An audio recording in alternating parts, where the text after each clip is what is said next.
Hello everyone, welcome to the IchimokuCharts.com hourly analysis for the SP 500 for Friday, September the 24th, 2010.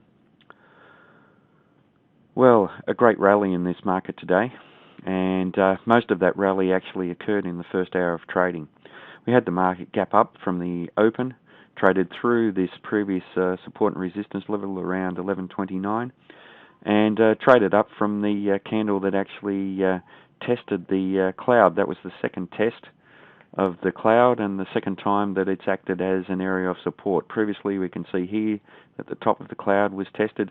The market actually closed within the cloud to give us a neutral market, and today the buyers have come back in great force to close the market way up above the cloud and both the other Ichimoku indicators, the Kijun-sen and Tenkan-sen. So we have a bullish market once again in all time frames.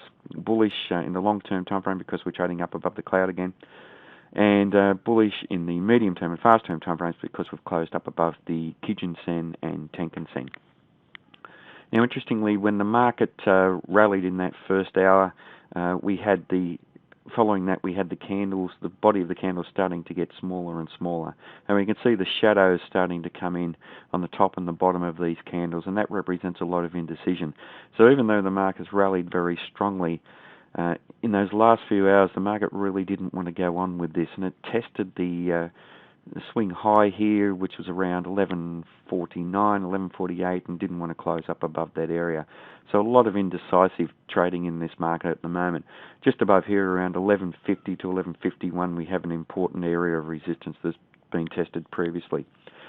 So with all of this indecisive type trading, these spinning top type candles, there is potential for the market to come off again early in the next trading session. So we do need to watch the lows of some of these candles roughly around 11.47, 11.46 for any potential retracement back down towards the cloud. Now, the good thing about using the cloud as an area of support and resistance is the fact that it's dynamic. And we can see here how at the start of this trading session the support was around roughly the 11.28 area. When the next trading session opens, the support will be down around 11.35.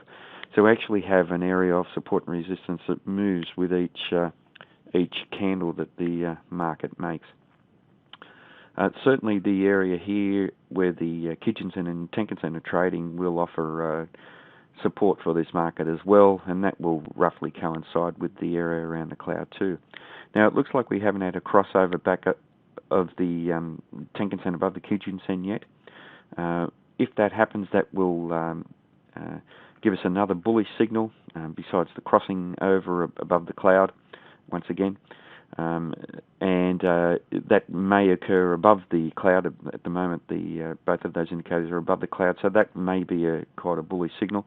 And if that does occur, the market will most likely have the momentum to test the 11.50 to 11.51 area. So that may be significant if the market does break out up above there. Now, we also have had a window open up here between the close of the previous day's session and today's session, and that will offer its own support to the market if it does. The market does trade down into the cloud again. So over the next trading day, the first hour will be important. Obviously, watch the area around these lows, around the 11.46 region. If they're taken out, then we may trade back down and test the area around the cloud. But certainly watch the highs and the 11.51 area for any bullishness and for this uptrend to continue on its way.